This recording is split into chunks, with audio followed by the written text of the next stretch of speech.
is Chirag. I study in 8th grade in BJ's National Public School, okay Bannerghatta. Okay ma'am ಮುಂಚೆ ಎಲ್ಲ marks ಬರ್ತಿರ್ಲಿಲ್ಲ ma'am. ಹಳೆ ಸ್ಕೂಲಲ್ಲಿ ma'am biology class ಇತ್ತು ma'am. ಅಲ್ಲಿ like lactose ಅದು ಹೇಗ್ ಡೈಜೆಸ್ಟ್ ಆಗುತ್ತೆ ಅದೆಲ್ಲ ಕೆಮಿಕಲ್ ಫಾರ್ಮುಲಾ ಇತ್ತು. ಅದೆಲ್ಲ ನೆನ್ಪ್ ಬರ್ತಿರ್ಲಿಲ್ಲ. ಅದಕ್ಕೆ ಎಕ್ಸಾಮ್ ರೂಮ್ಗೆ ಹೋದಾಗ ಫುಲ್ ಟೆನ್ಷನ್. ಬಯಾಲಜಿ ಅಂದ್ರೆ ಆಗ್ತಾನೆ ಇರ್ಲಿಲ್ಲ ಅವಾಗ. ಬಯಾಲಜಿಯಲ್ಲಿ ಮಾರ್ಕ್ಸ್ ಬರ್ತಾನೆ ಇರ್ಲಿಲ್ಲ. ಎಲ್ಲಾದ್ರೂ ಆರಾಮಾಗಿ ಬರ್ತಿತ್ತು, ಆದ್ರೆ ಬಯಾಲಜಿಯಲ್ಲಿ ಬಯಾಲಜಿ ಮಾರ್ಕ್ಸೇ ಬರ್ತಿರ್ಲಿಲ್ಲ. ಕ್ಲಾಸ್ಗೆ ಹೋಗ್ತಿದ್ದಿದ್ರೆ ನಿಮ್ ಕ್ಲಾಸ್ ಟೀಚರ್ ಯಾರು?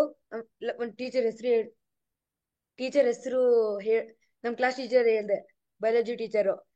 ಬಿಡು, ನಿನ್ ಕೈಲಿ ಆಗಲ್ಲ, ನೀನ್ ಇದ್ ಮಾಡಕ್ ಆಗಲ್ಲ ಈ ಸಬ್ಜೆಕ್ಟ್ ಅಂತ ಹೇಳ್ಬಿಟ್ರು ಎಲ್ಲಾರುವೆ. ಅಲ್ಲಿ ಹಳೆ ಸ್ಕೂಲಲ್ಲಿ ಮ್ಯಾಮ್ ಬಯಾಲಜಿ ಕ್ಲಾಸ್ ಇತ್ತು ಮ್ಯಾಮ್. ಅಲ್ಲಿ ಲೈಕ್ ಲ್ಯಾಕ್ಟೋಸ್ ಅದು ಹೇಗ್ ಡೈಜೆಸ್ಟ್ ಆಗುತ್ತೆ ಅದೆಲ್ಲ ಕೆಮಿಕಲ್ ಫಾರ್ಮುಲಾ ಇತ್ತು. ಅದೆಲ್ಲ ನೆನ್ಪ್ ಬರ್ತಿರ್ಲಿಲ್ಲ. ಅದಕ್ಕೆ ಎಕ್ಸಾಮ್ ರೂಮ್ಗೆ ಹೋದಾಗ ಫುಲ್ ಟೆನ್ಷನ್. ಬಯಾಲಜಿ ಅಂದ್ರೆ ಆಗ್ತಾನೆ ಇರ್ಲಿಲ್ಲ ಅವಾಗ. ಬಯಾಲಜಿಯಲ್ಲಿ ಮಾರ್ಕ್ಸ್ ಬರ್ತಾನೆ ಇರ್ಲಿಲ್ಲ. ಎಲ್ಲಾದ್ರೂ ಆರಾಮಾಗಿ ಬರ್ತಿತ್ತು, ಆದ್ರೆ ಬಯಾಲಜಿ ಮಾರ್ಕ್ಸೇ ಯಾ ಬರ್ತಿರ್ಲಿಲ್ಲ. ಯಾ ಸ್ವಲ್ಪ ಡಿಫಿಕಲ್ಟ್ ಇತ್ತು ಅವನ್ಗೆ ಬಯಾಲಜಿ. ಅಂದ್ರೆ ಓಕೆ ಅವ್ರಿಗೆ ಟೀಚರ್ ಎಕ್ಸ್ಪ್ಲೇನ್ ಮಾಡೋದು ಅರ್ಥ ಆಗ್ತಾ ಇರ್ಲಿಲ್ಲ ಅವನ್ಗಷ್ಟು. ಓಕೆ ಇಡೀ ಕ್ಲಾಸ್ ಮಕ್ಳಿಗೆ ಪ್ರಾಬ್ಲಮ್ ಇತ್ತದು. ಸೊ ಓಕೆ ಮತ್ತೆ ಸ್ವಲ್ಪ ಡಿಮೋಟಿವ್ ಆಗಿತ್ತು ಅವನ್ಗೆ, ಭಯ ಆಗಿ ಹಾಗೆ ನಾವು ಸ್ಕೂಲ್ ಚೇಂಜ್ ಮಾಡಿದ್ವಿ. ಸೊ ಓಕೆ ಬೆಟರ್ ಇದೆ. ಬಟ್ ಥಿಂಗ್ ಏನಂತಂದ್ರೆ, ಈಗ ಒಂದ್ ಲೆಸನ್ ನಾನು ಅವ್ನಿಗೆ ಹೇಳ್ಕೊಡ್ಬೇಕಂದ್ರೆ ಪಿನ್ ಟು ಪಿನ್ ನಾನ್ ಎಕ್ಸ್ಪ್ಲೇನ್ ಮಾಡ್ಬೇಕಾಗಿತ್ತು. ಹ್ಮ್ ಬಟ್ ಹ್ಮ್ ಈಗ ಹ್ಮ್ ಹೇಗಾಗಿದೆ ಅಂತ ಅಂದ್ರೆ, ಟ್ರಸ್ಟ್ ಮೀ, ಅವ್ರ ಟೀಚರ್ದು ಏನಿದೆ ಅಸೆಸ್ಮೆಂಟ್ ನ ಮುಗಿಸಿ ನೆಕ್ಸ್ಟ್ ಲೆಸನ್ ಇನ್ನ ಮ್ಯಾಮ್ ಸ್ಟಾರ್ಟ್ ಮಾಡಿಲ್ಲ. ಇವ್ರು ಆಲ್ಮೋಸ್ಟ್ ಮುಗ್ಸಕ್ ಹೋಗಿದ್ದಾರೆ. ಇವ್ರು ಐ ಮೀನ್ ಇವ್ರು ಟ್ವಿನ್ ಕಿಡ್ಸ್ ಇವ್ರು. ಓಕೆ ನನ್ ಮಗಳು ಆಕ್ಚುಲಿ ಡ್ಯಾನ್ಸ್ ಕ್ಲಾಸ್ ಹೋಗ್ತಾಳೆ. ಸೊ ಟೈಮಿಂಗ್ ಮ್ಯಾಚ್ ಆಗಲ್ಲ ಅಂತ ಅವಳು ನಾನು ಎನ್ರೋಲ್ ಮಾಡಿಲ್ಲ. ಬಟ್ ಓಕೆ ಅವಳು ಮನೇಲಿ ಇದ್ದಿದ್ದ ದಿನ ಇಬ್ರು ಜೊತೆಲಿ ಕುತ್ಕೋತಾ ಇದ್ರು.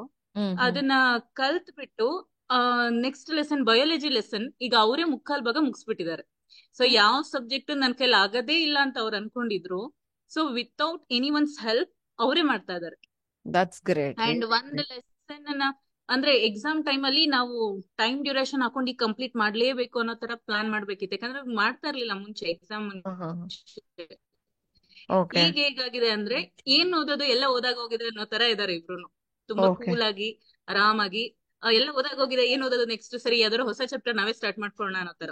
So okay really thanks ma'am. Welcome ma'am welcome. Yeah Chirag. Ma'am ನೆನ್ನೆನುವೆ ಕನ್ನಡ ಕಲಿತಿದ್ವಿ ಮ್ಯಾಮ್. ಹಾ ಸರ್ ಹೇಳ್ಕೊಡೋದು ಏನು ಅರ್ಥ ಆಗ್ತಿರ್ಲಿಲ್ಲ. ಹಾ ಅವಾಗ ವಿಭಕ್ತಿ ಪ್ರತ್ಯಯ ಬಂತು. ಹ್ಮ್ ನಾನು ಅವಾಗ ಓದುತ್ತಿದ್ದಾಗ ಅಮ್ಮ ಹೇಳಿದ್ರು, ಮ್ಯಾಮ್ ಹೇಳ್ಕೊಟ್ಟಿದ್ರಲ್ವಾ ಟೆಕ್ನಿಕ್, ಅದನ್ನ ಯೂಸ್ ಮಾಡು ಅಂತ.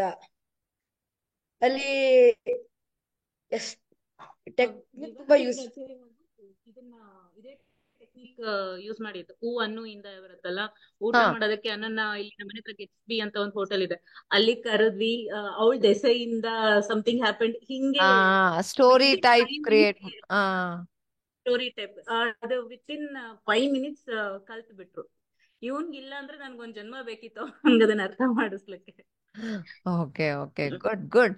This is what is creativity. It all lies with your creativity. ನೀನ್ ಕ್ರಿಯೇಟಿವ್ ಆಗಿ ಯೂಸ್ ಮಾಡಿದಷ್ಟು ನಿನ್ಗೆ ಈಸಿ ಆಗ್ತಾ ಹೋಗುತ್ತೆ.